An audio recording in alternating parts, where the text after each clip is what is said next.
Imagine if you realized one day that you live in an evil empire, and you don't only realize that you live in an evil empire, but you realize that the people who are like you, who, bore you into existence essentially and raised you, are at the very, very top of that evil empire.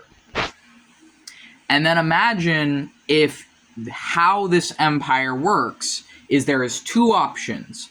You can either exploit other people to gain success in this empire, or you can be exploited. And there is essentially no in between.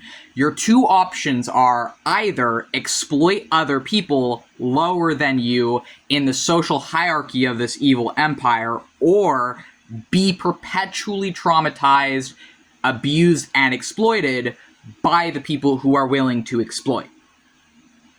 And imagine if you realized you are a part of that evil empire, and the people who bore you into existence are the people running that empire.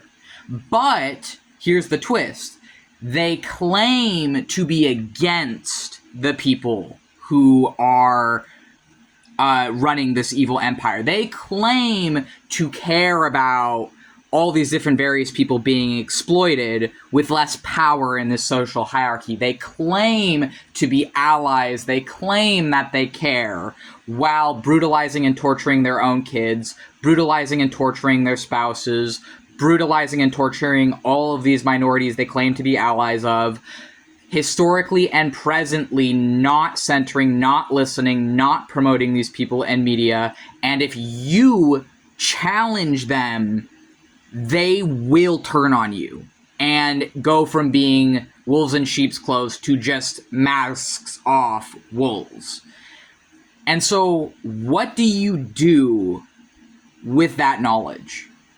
If you understand and you've read history and you are aware of current world events, you're aware that the USA, using taxpayer dollars, is funding mass genocide of indigenous people all over the world, including inside of this country.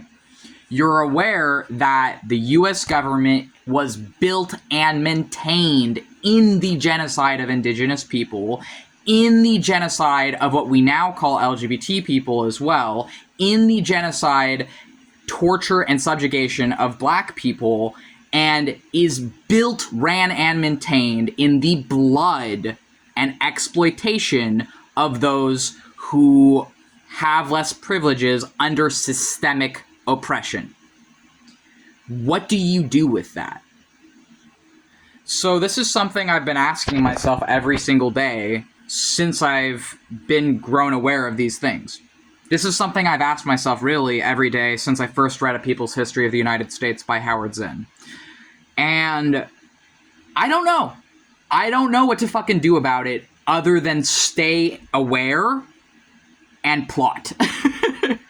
And know that it's better in a system like that to be exploited than to be someone exploiting other people.